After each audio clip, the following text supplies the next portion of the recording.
आज का हमारा टॉपिक रहने वाला है बच्चों वैद्युत बल रेखाएं, इलेक्ट्रिक लाइंस ऑफ फोर्स। काफी बच्चों की डिमांड थी कि सर हिंदी और इंग्लिश दोनों मीडियम में चला है, क्योंकि पहले जो वीडियोस थी वो हिंदी मीडियम में आ रही थी, तो इंग्लिश मीडियम वाले बच्चों की डिमांड थी स्पेशली कि सर इंग्लिश में भी लेकर के आइए। तो आप लोगों के लिए थोड़ी सी मेहनत जो हमारे लिए बढ़ गई है, तो इसलिए आपका प्यार और सपोर्ट जरूर मिलना चाहिए। तो आज हम देखने वाले हैं वैद्युत बल रेखाएं। मोस्ट इंपॉर्टेंट टॉपिक है जो कि आपका 2 से 3 मार्क्स का आपका एग्जाम में पूछा जाता है। 2 से 3 नंबर का बच्चों आपके एग्जाम में ये पूछा जाता है टॉपिक।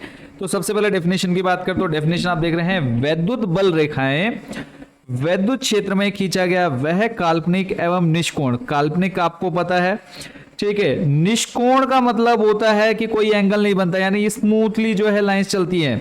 वक्र है जो उस स्थान पर वैद्युत क्षेत्र का अविरल यानी लगातार प्रदर्शन करती है।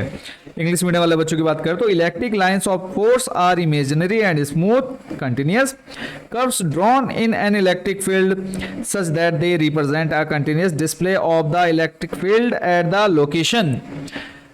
आई होप कि थोड़ा बहुत आपके दिमाग में चला गया होगा कि वैद्युत बल रेखा क्या है। वैद्युत क्षेत्र में खींचा गया काल्पनिक पृष्ठ है। काल्पनिक पृष्ठ एवं निष्कोण वक्र है जो इस स्थान पर वैद्युत क्षेत्र का अविरल प्रदर्शन करती है। अब मेन जो है डायग्राम, अगर डायग्राम आपको समझ में आ गया तो आपको इसमें अलग से कुछ लिखने की जरूरत नहीं पड़ने वाली है। और इसके बाद जो है इसकी प्रॉपर्टीज आपसे पूछी जाती है, यानी इनके गुण पूछे जाते हैं, और गुण जो है बच्चों 101% आपके एग्जाम में आने हैं। तो जैसे कि आपने देखा वैद्युत क्षेत्र, अब वैद्युत क्षेत्र में आपको पता है एक पॉजिटिव टर्मिनल होगा और एक नेगेटिव टर्मिनल होगा, जो कि आप यहाँ पे सामने देख पा रहे हैं, एक पॉजिटिव और एक नेगेटिव। तो यहाँ पे आप देखेंगे वैद्युत बल रेखाएं जो होती है, इलेक्ट्रिक फील्ड लाइंस जो होती हैं, वो पॉजिटिव से निकलती हुई आपको प्रतीत हो रही है, यानी पॉजिटिव से ये बाहर निकल रही हैं। और नेगेटिव वाले पोर्शन में आप देख रहे हैं क्या है, ये एंटर कर रही है यानी अंदर की ओर जा रही है। यानी यहाँ से अगर बात करें प्रॉपर्टी की, देखो पॉजिटिव से निकलती हैं और नेगेटिव में प्रवेश करती है। अब एक्चुअल में अगर इसका हम ग्राफ देखें या डायग्राम देखें तो डायग्राम बच्चों आपके सामने है, आप बहुत अच्छे से आप लोग देख पा रहे होंगे। तो इलेक्ट्रिक फील्ड लाइंस जो है वैद्युत बल रेखा है जो इस डायरेक्शन में चलती है, यानी पॉजिटिव से नेगेटिव की ओर चलती हैं। इनके बीच कोई कोण नहीं बनता, ये स्मूथली चलते रहती हैं। और कोई भी जो लाइन है, कोई भी जो इलेक्ट्रिक फील्ड लाइन है वो कभी भी एक दूसरे को कट नहीं करती है, हर एक की जो है एक फिक्स लाइन होती है। इतना क्लियर हो गया। एक बार फिर से डेफिनेशन देख लो, electric lines of force are imaginary and smooth curves drawn in an electric field such that they represent a continuous display of the electric field at that location. बात करें प्रॉपर्टीज की, तो प्रॉपर्टीज देखो वैद्युत बल रेखाओं के गुण, properties of electric lines of force. तो सबसे पहला पॉइंट आपने देखना है, वैद्युत बल रेखाएं धनावेश से निकलकर ऋणावेश पर जाकर समाप्त होती हैं। ये अभी हमने डायग्राम से समझ भी लिया है।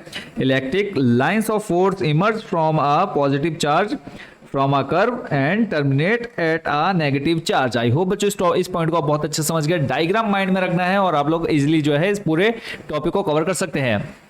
नेक्स्ट है, दो वैद्युत बल रेखाएं कभी भी एक दूसरे को नहीं काटती। अगर ये काटेंगी तो कटान बिंदु पर दो स्पर्श रेखाएं होंगी, अर्थात वैद्युत बल की दो दिशाएं होंगी, जो कि संभव नहीं है। यानी two electric lines of force can never intersect each other. If they do they would be two tangent lines at that point of intersection, which means there would be two directions of the electric force at a single point, which is impossible। यानी इनका कहने का मतलब है ये हमारा positive है, ये नेगेटिव है, तो यहाँ से जो लाइंस निकल रही है कभी भी एक दूसरे को कट नहीं करेंगी। और अगर करेंगी, एग्जाम्पल मान लिया कि कोई कट कर रही है, तो वहां पर क्या हो जाएंगे, कटान बिंदु हो जाएंगे, जो कि पॉसिबल नहीं है। थर्ड पॉइंट है हमारा, वैद्युत बल रेखाओं का पास पास होना प्रबल वैद्युत क्षेत्र को तथा वैद्युत बल रेखाओं का दूर दूर होना दुर्बल वैद्युत क्षेत्र को प्रदर्शित करता है। यानी हम यहाँ पे कह सकते हैं द क्लोजनेस यानी high density of electric lines of force represent a strong electric field whereas the lines being far apart represent a weak electric field. यानी इसका सिंपल सा मतलब देखो, मैं डायग्राम से आपको बता देता हूं। यानी ये जो है जितना पास रहेंगी उतना इलेक्ट्रिक फील्ड जो होगा क्या होगा, प्रबल होगा, यानी मजबूत होगा। और जितना ये दूर रहेगा, यहाँ पर इलेक्ट्रिक फील्ड जो होगा वो क्या होगा, लो होगा। यानी यहाँ इस पॉइंट पर क्या होगा, लो होगा। और ये जो पास पास पॉइंट्स हैं यहाँ पर जो है इलेक्ट्रिक फील्ड हाई होगा। तो मेनली जो आपको ये 3 पॉइंट याद कर लेने हैं, 3 पॉइंट्स। तो इतना जो है बच्चों आपका क्लियर हो गया होगा। तो ये था बच्चों हमारा आज का टॉपिक। अब इसमें जो है एक क्वेश्चन आप लोगों से काफी बार बच्चों एग्जाम में पूछा गया है, वो टॉपिक क्या है वो भी यहाँ पे बहुत अच्छे से हम लोग एक बार देख लेते हैं। वो टॉपिक है वैद्युत बल रेखाओं एवं चुंबकीय बल रेखाओं में अंतर बताइए। यानी आपने मैग्नेटिक फील्ड और इलेक्ट्रिक फील्ड दोनों समझ लिए हैं, बट इन दोनों में डिफरेंस क्या है तो देख लेते हैं डिफरेंस जल्दी से। तो वैद्युत बल रेखाएं धनावेश से निकलकर वक्र बनाती है और ऋणावेश पर जाकर समाप्त होती है। इस प्रकार वैद्युत बल रेखाएं बंद वक्र नहीं बनाती है। Electric lines of force start from a positive charge and at a negative charge, thus they do not form closed loops। Second, अगर इसमें देखें चुंबकीय बल रेखाएं एक बंद वक्र बनाती हैं। अगर बात करें ये चुंबक के बाहर उत्तरी ध्रुव से दक्षिण ध्रुव और चुंबक के अंदर दक्षिण ध्रुव से उत्तरी ध्रुव की ओर चलती है। Magnetic lines of force from continuous close loop, they travel from the north pole to south pole outside the magnet and from the south pole to the north pole inside the magnet।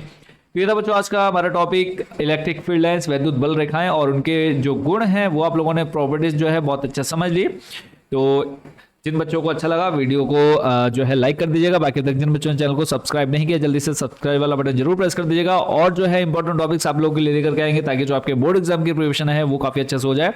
तो मिलेंगे बहुत जल्द next video में other topic के साथ। Thank you so much for watching this video.